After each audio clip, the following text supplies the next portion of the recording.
तुकाराम मुंडेंनी भारतीय संविधानातल्या आर्टिकल 47चा पहिल्यांदाच उल्लेख केलेला आहे। पहिल्यांदाच कोणीतरी भारतीय संविधानातल्या या कलमाचा वापर अगदी ठोस पद्धतीने करताना आपल्याला दिसतं आहे। आतापर्यंत या कलमाकडे कोणीही लक्ष दिलेलं नव्हतं। सगळा कारभार जो आहे एफडीएचा, हा सगळा कारभार हा मनमानी सुरू होता। कोणाला कोणतेही लायसन द्यायचे, कसलेही अन्नपदार्थ मार्केटमध्ये आणायचे, लोकांना काहीही खाऊ घालायचं, असा हा सगळा प्रकार होता। पण भारतीय संविधानामध्ये जे आर्टिकल 47 आहे हे नेमकं सरकारला काय सांगतं आणि सरकारने नेमकं काय केलं पाहिजे याचा विचारच कोणी करत नव्हतं। तुकाराम मुंडे यांनी पहिल्यांदाच याचा विचार केला आणि हा सगळा महाराष्ट्र त्यांनी हादरवून सोडलेला आहे। तुकाराम मुंडे या खात्यामध्ये किमान 2 वर्ष असावेत, 3 वर्ष असावेत अशी अपेक्षा आता लोकांनी व्यक्त करायला सुरुवात केलेली आहे आणि लोकांनी तुकाराम मुंडे यांना काही ठिकाणी तर दुग्धाभिषेक करायला सुरुवात केलेली आहे। तुम्हाला खरंच सांगतो, जर हा अधिकारी पुढे जर किमान 3 वर्ष महाराष्ट्रामध्ये याच खात्यामध्ये राहिला तर किमान तुमच्या माझ्या मुलांना चांगलं अन्न खायला मिळेल। अन्यथा हा सगळा जो गोंधळ तुम्ही बघत आहात, हा गोंधळ कधीही संपणार नाही।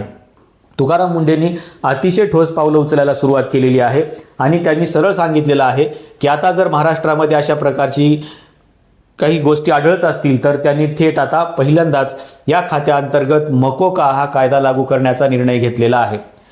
आपल्याला माहिती आहे की महाराष्ट्रामध्ये गुटखा बंदी केली गेली। गुटखा बंदीच्या नंतर अनेक ठिकाणी धाडीही टाकल्या गेल्या, अनेक ठिकाणी अधिकारी मॅनेजही झाले आणि जे व्हायचं ते सध्या सुरूच आहे। पण तुकाराम मुंडे यांनी सध्या या गुटखा माफियांना मकोका कायदा लावण्याचा निर्णय घेतलेला आहे आणि तुम्हाला माहिती आहे की हा मकोका कायदा किती स्ट्रिक्ट आहे। मी आर्टिकल 47चा उल्लेख करत होतो, त्या 47 मध्ये नेमकं काय सांगितलेलं आहे हे तर मी तुम्हाला पुढे सांगणारच आहे। पण मकोका कायदा जो आहे हा कायदा किती गंभीर आहे हे तितकंच बघणं गरजेचं आहे। आतापर्यंत जे काही कार्यवाही गुटख्याच्या संदर्भामध्ये होत होत्या त्या फक्त विक्रेत्यावरती होत होत्या, पण तुकाराम मुंडे यांनी पहिल्यांदा असा निर्णय घेतलेला आहे की फक्त विक्रेताच नाही तर मुख्य पुरवठादार देखील याला जबाबदार असेल आणि त्याच्यावरती देखील गुन्हे दाखल केले जातील। दुसरी महत्त्वाची गोष्ट म्हणजे त्यांनी हे सांगितलं, गुटखा विक्री म्हणजे हा अन्न सुरक्षा कायद्याचा सामान्य भंग नसून प्रचंड आर्थिक नफ्यासाठी चालवले जाणारे संघटित रॅकेट आहे असं त्यांनी म्हटलेलं आहे। हे एक सिंडिकेट आहे असं त्यांचं म्हणणं आहे आणि म्हणून त्यांनी मकोका कायद्याचा वारंवार उल्लेख केलेला आहे। त्यांचं म्हणणं असं आहे की ही जी काही गुटख्याची जी काही प्रक्रिया आहे ही एक तस्करीची एक मोठी साखळी आहे आणि मकोका अंतर्गत होणाऱ्या कडक कारवाईमुळे गुन्हेगारांमध्ये कायद्याचे कडक भय निर्माण होईल व आंतरराज्य गुटखा तस्करांना मिळणारे छुप्या आर्थिक रसद पुरवठादारांचे जाळे उघड होईल असं त्यांचं म्हणणं आहे। आणि त्याच्यामुळे त्यांनी फक्त गुटखा विक्रेती नाही तर त्याचे पुरवठादार आणि ही जी काही संघटित टोळी आहे या सगळ्या संघटित टोळीला त्यांनी मकोका लावण्याचा निर्णय घेतलेला आहे। आपल्याला सगळ्यांना माहिती आहे की हा मकोका कायदा नेमका किती स्ट्रिक्ट आहे। या कायद्याअंतर्गत जर समजा एखाद्या व्यक्तीवरती कार्यवाही झाली तर नेमकं काय होतं हे आपल्याला माहिती आहे। त्याच्यामध्ये हा अजामीन पात्र गुन्हा आहे, म्हणजे अटकपूर्व किंवा तात्काळ जामीन या कायद्याअंतर्गत मिळणं कठीण असतं आणि जवळपास इतर कायद्यामध्ये 90 दिवसामध्ये आपल्याला चार्जशीट दाखल करावी लागते। पण या मकोका कायद्याअंतर्गत 180 दिवसाची चौकशी आहे आणि 180 दिवसाचा अवधी देऊन याची सखोल चौकशी केली जाते। दुसरी महत्त्वाची गोष्ट म्हणजे पोलिसांसमोर जो कबुली जबाब दिला जातो तो कबुली जबाब थेट कोर्टामध्ये ग्राह्य धरला जातो। म्हणजे अशा प्रकारचा हा कायदा आहे आणि याच्यामध्ये किमान कमीत कमी 3 वर्षाची शिक्षा देखील होऊ शकते। शिक्षेच्या तरतुदी आणखीन जास्त कडक आहेत। दुसरी महत्त्वाची गोष्ट म्हणजे ज्या कायद्याचा मी मगाशी उल्लेख करत होतो तो कायदा म्हणजे भारतीय संविधानातील आर्टिकल 47। आर्टिकल 47चा वापर आतापर्यंत कोणीही केलेला नाही।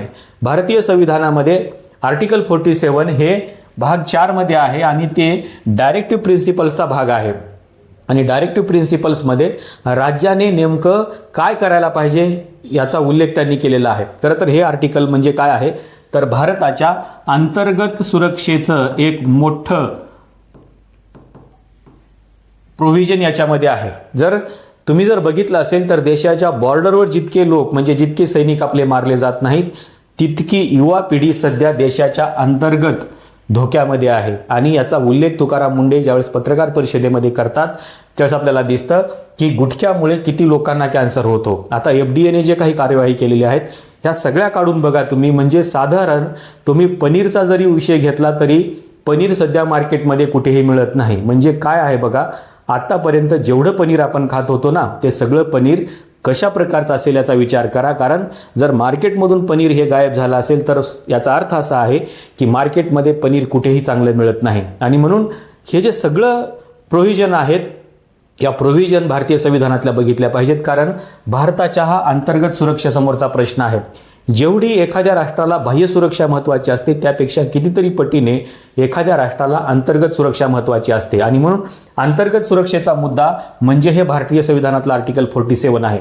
हे नेमकं राज्य सरकारला काय सांगतं, तर हे राज्य सरकारला हे सांगतं की लोकांचं राहणीमान, पोषणमान सुधारणं आणि पर्यायाने देशातील सार्वजनिक आरोग्य सुधारणे हे राज्याचे म्हणजे शासनाचे प्राथमिक घटनात्मक कर्तव्य आहे. म्हणजे आपल्याला फक्त एवढंच सांगितलं जातं की आर्टिकल 51 मध्ये आपल्याला नागरिकांना काही कर्तव्य दिलेली आहेत, पण शासनाचं कर्तव्य नेमकं काय आहे हे या 47 मध्ये सांगितलेलं आहे.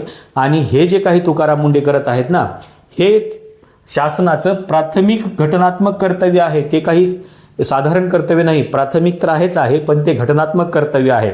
आणि त्याच भूमिकेमधून तुकाराम मुंडे हे सगळं काम करताना आपल्याला दिसत आहेत. याचा अर्थ असा होतो की लोकांचं राहणीमान सुधारवण्यासाठी, त्यांचं पोषणमान सुधारवण्यासाठी आणि पर्यायाने देशातली सार्वजनिक आरोग्य सुविधा सुधारण्यासाठी, म्हणजे आपण जेवढे काही दवाखाने करतो आहे त्याचं कारण हे आहे. जे तुकाराम मुंडे आज करत आहेत हे जर किमान मागच्या 25 वर्षामध्ये होत आलं असतं तर कदाचित हॉस्पिटलमधली जवळपास 75% गर्दी कमी झाली असती. पण मागच्या 25 वर्षामध्ये हे झालं नाही, म्हणून हॉस्पिटलमधली जी गर्दी आहे ही गर्दी दिवसेंदिवस वाढत चाललेली आहे. तुम्ही तिथं गेल्यानंतर आपल्या म्हणजे आजारी पडण्याचं मूळ कारण जर तुम्ही विचारलं कुठल्याही डॉक्टरला तर तो सांगेल की तुमचं अपचन हे सगळ्यात मूळ कारण आहे. आणि अपचन का होतं, कारण तुम्ही ओरिजिनल काहीच खात नाही आहेत. दुधामध्ये युरिया प्रचंड प्रमाणामध्ये आहे, तुमच्याकडे असलेलं पनीर डुप्लिकेट आहे, असे कितीतरी आहे. म्हणजे जेवढं उत्पन्न दुधाचं नाही आहे त्याच्यापेक्षा जास्त दूध मार्केटमध्ये आहे. त्याच्यामुळं तुमचं आपलं सगळ्याचं जे आजारपण आहे त्याला कारण फक्त हे आहे की भारतीय संविधानातल्या आर्टिकल 47चं आतापर्यंत योग्य अंमलबजावणी झाली नाही. तुकाराम मुंडेमुळे फक्त महाराष्ट्रामध्ये, आणखीन भारत तर बाकीच आहे, महाराष्ट्रामध्ये फक्त तुकाराम मुंडे यांच्यामुळं हे सगळं घडायला लागलेलं आहे. आणि त्यांनी पहिल्यांदाच हे आर्टिकल 47चा उल्लेख केलेला आहे.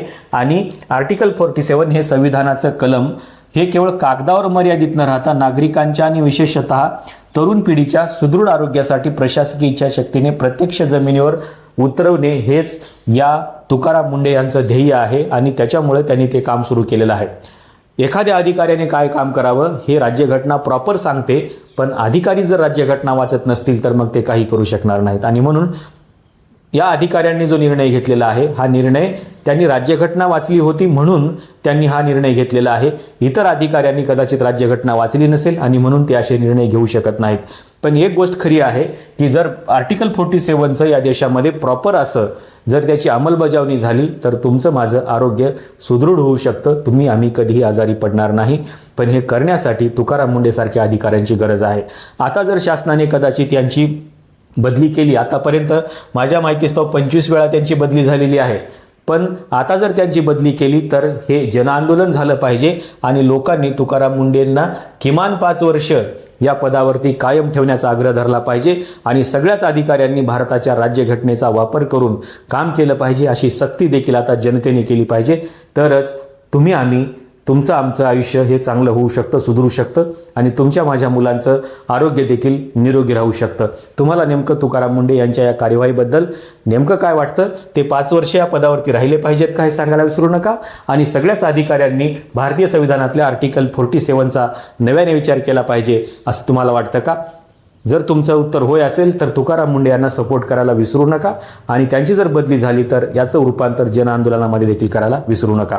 आजच्या व्हिडिओमध्ये आपण इथेच थांबूया. धन्यवाद.